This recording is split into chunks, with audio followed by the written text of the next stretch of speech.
Good morning, everybody. This is Walk the Dog with Riot Mort, and it is Wednesday, about 6:30 a.m. A little overcast out, some light sprinkles, unlike sprinkles on a cupcake, which a cupcake sounds delicious. And I am a little groggy. The cold, you know how the back half of the cold where you're still like congested, but you like feel a little better. I don't know. I feel like my brain is running at 80% capacity right now. So I'll do my best here. But yeah, things are good. It's patch day. Patch day. And you know what that means? I did that thing where I wake up and I look at all the data. And good news is it looks pretty solid. What I'll say is it seems like the nerfs to the top stuff did its job. Like 7 Exotech still looks playable, but not quite as good as it was before. 6 Vanguard looks a bit worse, which again just shows you the margins we're dealing on. If 48%'s busted and 45%'s fine. Yeah, the top, I think if you're one of those people that likes to overreact to data, it looks like the MF buffs look quote unquote incorrect. 4 Dynamo looking really strong again. But I mean, the data on it looks fine. Something has to be the strongest, and Dynamo Flex being the strongest will probably make for a very interesting world. So, seems okay. If I had one criticism to the patch so far, looks like the Nitro buffs weren't enough. Part of that could just be people not knowing when to play Nitro and things like that, but the Nitro buffs don't seem to have moved the needle that much. Amp looks significantly worse. So, yeah. We'll see. I'm going to try to sneak some games in today when I can. I've got some other work to do. I got to grade some stuff and do some other stuff. But it looks like on my calendar there will be time in between to get some games in. So, yesterday I also managed to get all the pictures ready for the Set 15 PBE rundown. Got that all done. And yeah, 2 more days. Kind of just winding down here. Keeping an eye on things. I did some play tests with the team yesterday on 15 and 16. So that was pretty cool. So, yeah. Okay, let's do questions. Sorry, my mind's at like slightly less capacity than normal. I was also reading the Reddit this morning, and I don't know, man. I wish competitive players could just like be. I don't know. I'm gonna sound like a boomer here, but it's like with the mango situation and the soju situation. It's just like these kids that grew up playing video games and doing nothing but playing video games. It's tough, man. You guys gotta be respectful adults and follow the rules, but I don't know, man. Like I said, I'm just a boomer. Thankfully, I'm not actually a boomer, but I am getting old. So, anyway, okay. The first question is a really interesting one. It's a spicy one, and it says, "Hey, what's the deal with the visual aids and consistency between all the different augments and traits and things like that? Right? Why do some things like Quicksilver has a barrier and Hodge has this like red and yellow effect that switches between, and other things have nothing? Like, what's the deal with the visual consistency between all the different effects, right? Some augments that probably should have an effect, like say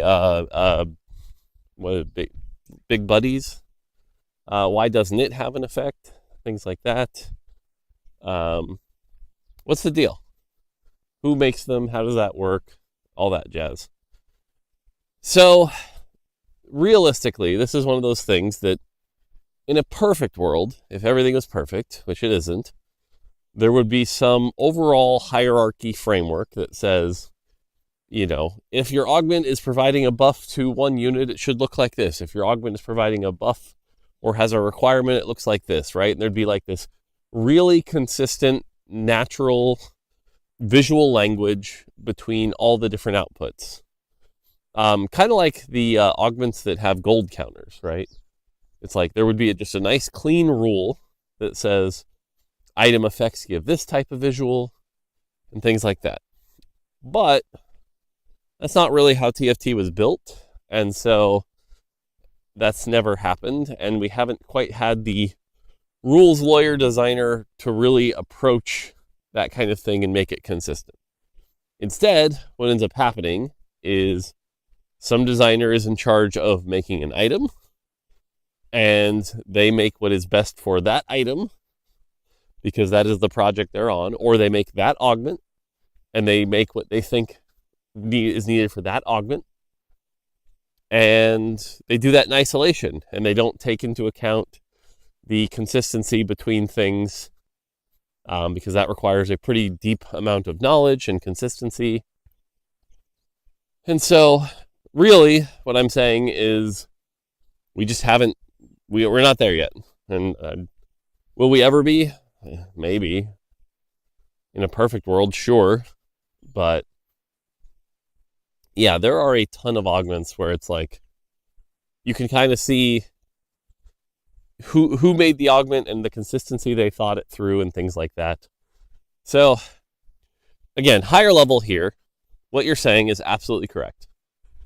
Stuff like Little Buddies, for example, should probably have, imagine if Little Buddies had a little floating star around the 4 and 5 costs, and there was a floating star for each, like an orbiting star for each 1 and 2 cost you had. And so you got this clear visual feedback of, oh, I have 3 stacks of Little Buddies on my champions, and these are the 3 champions receiving that Little Buddies buff, right? Like, that would be a really good thing to add to Little Buddies. But the only way that gets added post-launch is if someone like a live designer or an augment designer goes back and improves that. And to do that, they either have to hobble together an existing visual effects from something else that they could grab, or they have to ask the artist to make them something new and bespoke, which means you're pulling time away from the artists on any newer stuff that they're supposed to be working on. And so, you know, using Little Buddies as a prime example, that augment's been around for a few sets now. It's been fine. So saying, hey, I really need to make this visual effect so that Little Buddies is clearer is a pretty hard sell when it comes to production, you know, priorities. You know, so, but should Little Buddies have that? Yeah, probably. If the person who originally made Little Buddies was like the perfect designer and had thought that through, yeah, probably. But here's the other trick too. Let's say you have Little Buddies, and then you have another augment that gives a visual effect, and an item, and you put like a dragon claw on that same champion. It's like, how many visual effects do you need, right? Like, and this is another part of, this is what this is what Riot at least calls UX, because it is, but really game design should be thinking about this regardless, is what is the visual hierarchy importance of the buffs, right? So is it important that Dragonclaw has a shield, or is it important that Little Buddies has these orbiting stars? Do they both need to be there? Is it too noisy if they're both there? What about in combat? If I stun them, does that need a visual effect, right? Like if you have too many visual effects going on at once, it just looks like a cluster of everything. And that's not great. So, and this is where, again, like a really, really good UX designer would create a hierarchy. So an example here might be anything item dependent is considered extremely important for readability during combat. And so those stay on the whole game. Whereas anything from an augment is important for team setup, but not during combat. So the Little Buddies orbiting stars could go away at the start of combat, so that you lose visual clutter But on the transition phase, you're like, oh, that Zaya has 4 little buddies worth of stuff. Okay, watch out. And then she fights, So, I would call this one of those projects that, like, again, with infinite time and infinite resources, should we make better? Yeah. But the delta between where we are now and what that perfect world looks like is a slight improvement, but it's also not the kind of improvement that, like, really makes players just have a lot more fun or moves the needle that much, right? Again, I'm going to keep using this Little Buddies example, but it's like Little Buddies has functioned fine. Would those stars be nice? Yeah, sure. And that's why a lot of the times your decision making around what you work on has to be the impact to the player relative to the time cost of what you else could be doing, right? If I have a designer who is working on these augments, do I want him doing a pass on the consistency of the visual language? Or do I want him using that time to make 10 new augments for the next set? Right? And I think there, the choice is pretty clear. Like 10 new augments to the next set would be a lot more impactful to a lot of players. So, and it's one of those really scary things too, because I think a lot of developers and humans, frankly, struggle with this, right? Is like the perfect execution here is better for sure, but the 95% execution that can be done in half the time is probably just as good. If you're trying to ship a game, doing the 95% solution can get you 99% of the value.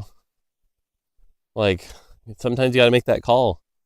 And I see a lot of projects, spend way too much time trying to get everything perfect, but the impact is pretty minor. So anyway, I did like this question because even upon thinking about the answer, it's sort of like, yeah, I can easily see a bunch of things that we need to make better here. It's just a question of when. And so realistically, what I would do is I would coach the current augment designers and just be like, guys, don't forget, try to come up with some visual consistency hierarchy as you make these so that things are clear. So, yeah. And it's also one of those things that, like, if you're a turbo nerd and you really, really enjoy the game, it sort of shatters the illusion of like, wait, the designers didn't get it perfect? Because I'm kind of giving a nonchalant answer here, right? Which is like, yeah, you're right, it should be better, but it's not going to be.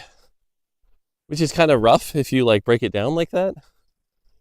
But again, it's about efficiency. It's about making sure that the value of that work really makes the product that much better. So, there you go. All right. Will you stream other games besides TFT? So, this is a hard one. I don't know if I'm actually a very entertaining variety streamer. Don't get me wrong, I like playing other games. I also tend to be pretty overly critical when I play other games. And I'm not sure being overly critical, is that entertaining? Watching me learn on the spot. Now, I've done a few variety streams. I think there's been 2 types. One is playing a game I'm already comfortable with, right? Like the Chrono Trigger stream. Those I think are actually really fun. I think those are entertaining. Or for some of you OG people, I don't know how many of you even remember this, but when I did the Mega Man stream, I played through like a bunch of Mega Mans. I think those are fun. I think when I'm already comfortable with a game, I'm just kind of having fun. I think those are okay. But like the Elden Ring stream, or whatever that game I recently played was, that strategy one, or the Blueprints one. Oh, I think Blue Velvet was dying watching the Blueprints one. It's like, am I really that entertaining to watch? I'm not sure. So, and don't get me wrong, I don't care about this because I'm not doing streaming for money or anything. But there's the mathematical part of my brain that looks at streaming as a hobby, and you want to be as successful as you can.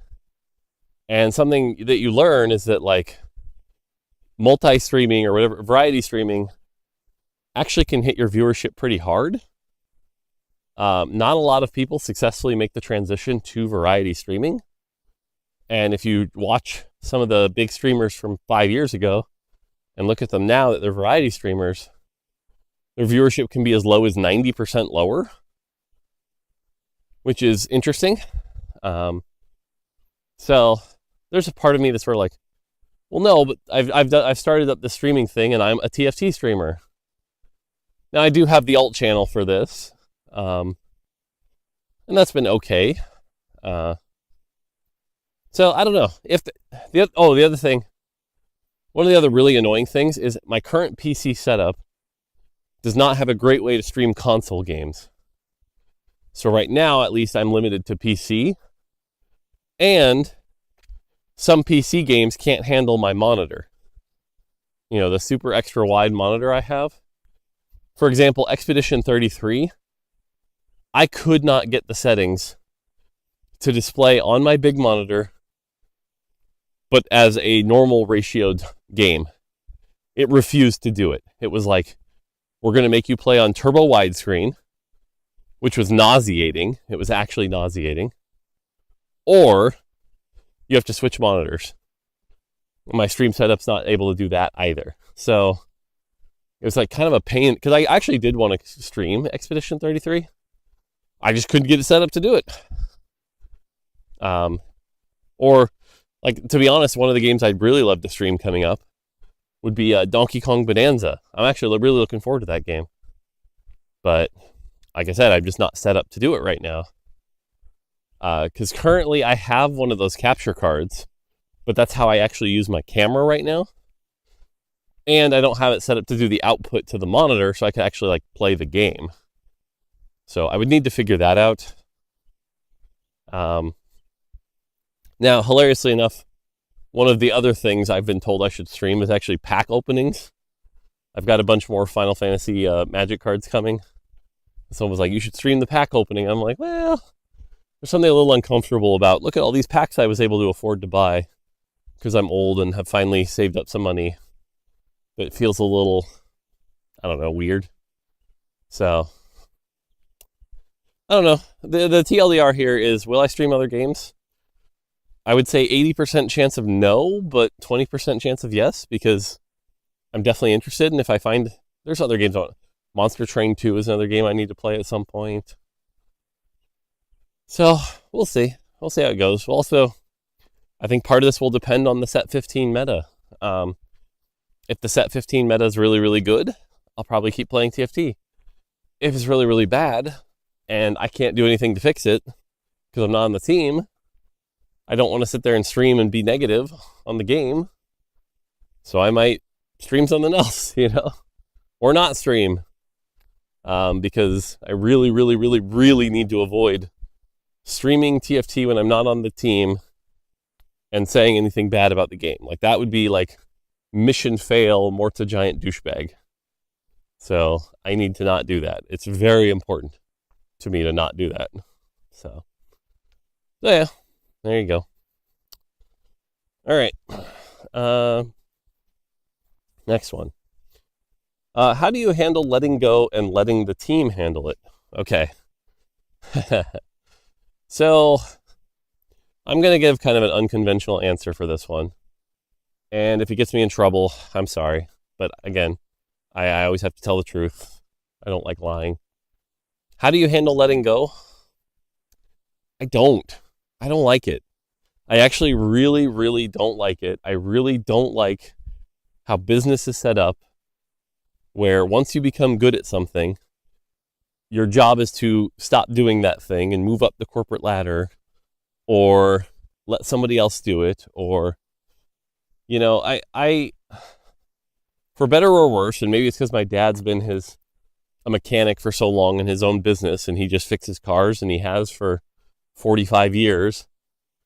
It's like, I want to be, the example I've always used when talking with my boss is, I want to be the master blacksmith, right? Like, you come to me and I make the best swords in the world. And yeah, I can teach other people how to make swords. But at the end of the day, I make the best swords. And I find it very weird when you have somebody on your company payroll who can make the best swords, and you say, yeah, but we don't want you to make swords. Like, that's just so weird to me. I actually do not get the incentive of a company to say, hey, we know you're good at making swords, so stop it, teach other people, or go do something else. Like, it's so weird to me. And so it's a weird part of my career right now where everyone above me is telling me stop working on the game, and I'm going, I don't think that's correct.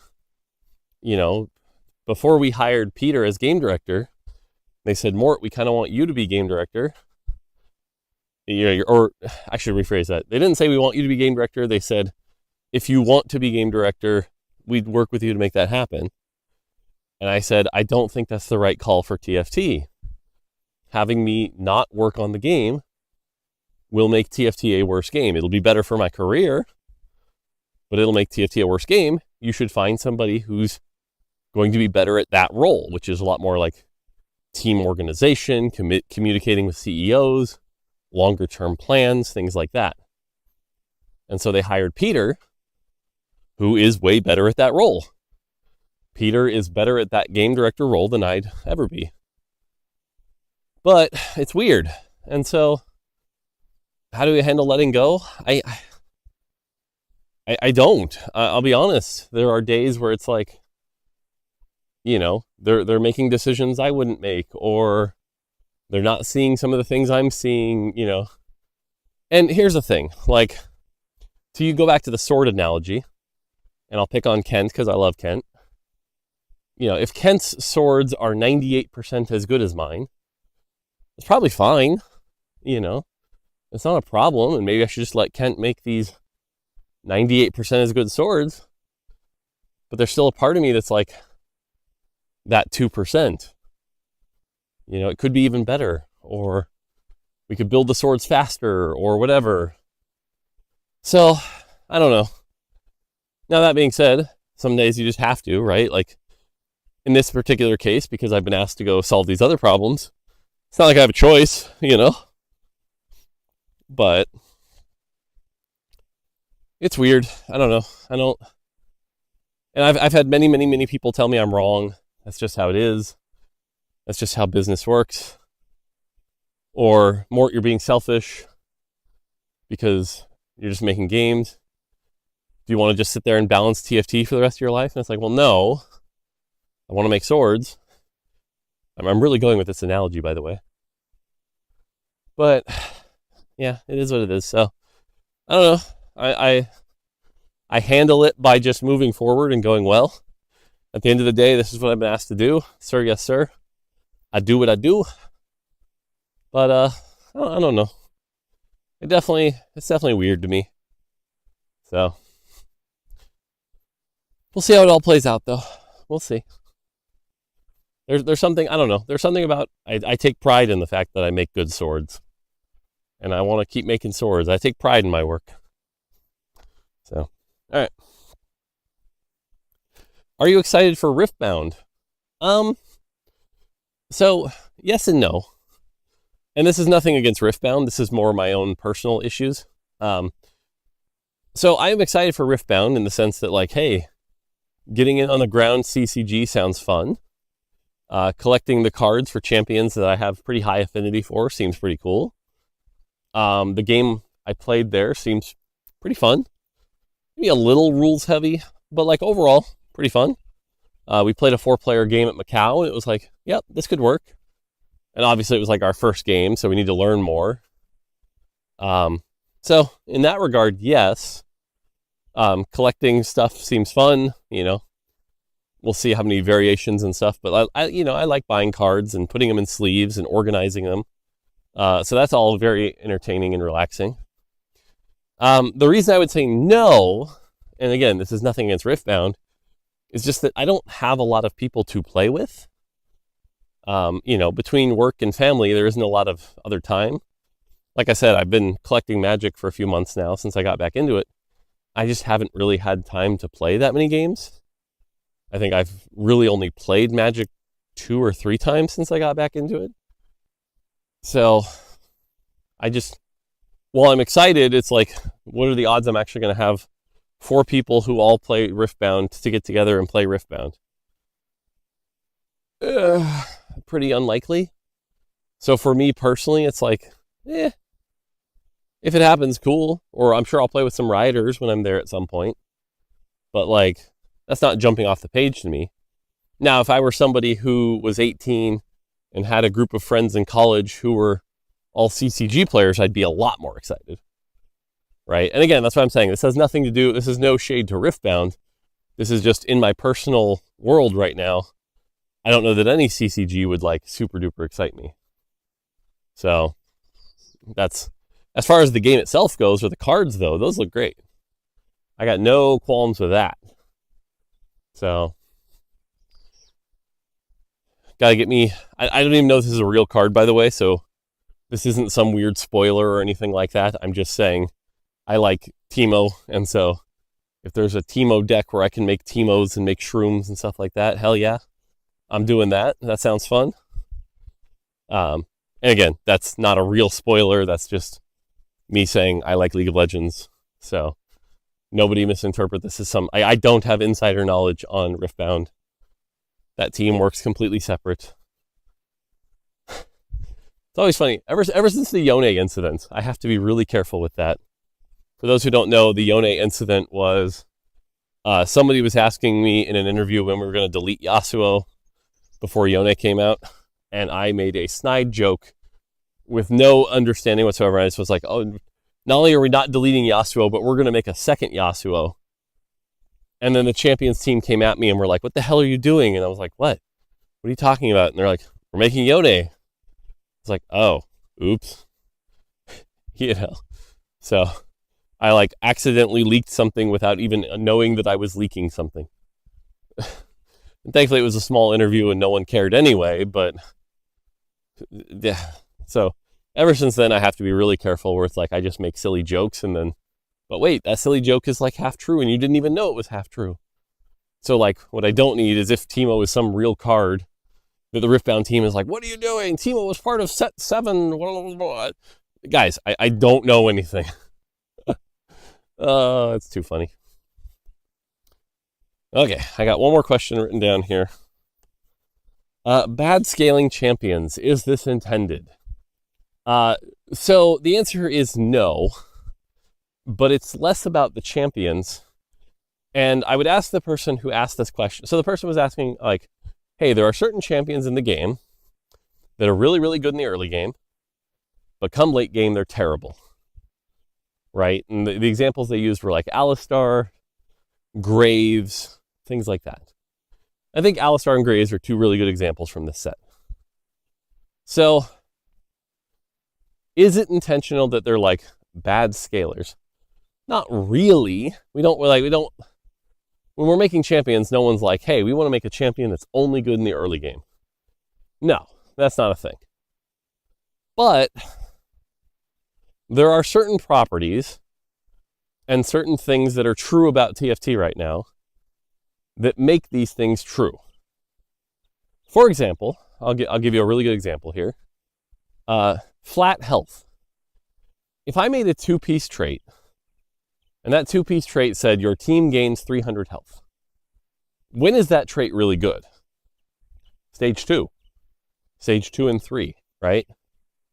Now, come to the late game, stage 4 and stage 5, if you can splash in this trait, is that good? Not really. 200 flat health in the late game doesn't really move the needle much. Likewise, this is why, for example, 5 Syndicate or Exotech kind of struggled a little bit. Now, last patch, Exotech didn't struggle because eventually there's a number where it's just good all game. But, you know, flat health is one of those stats that has a property in our game where it's really, really good early.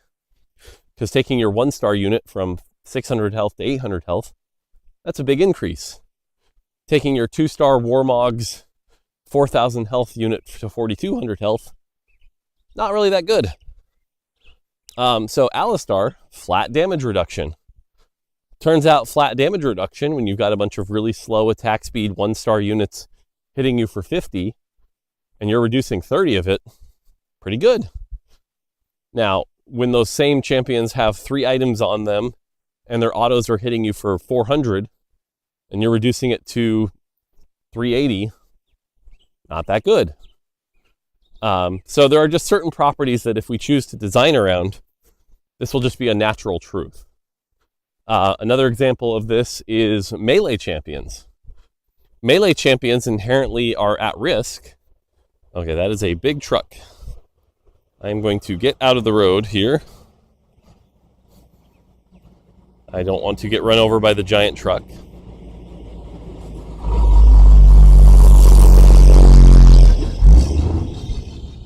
Okay.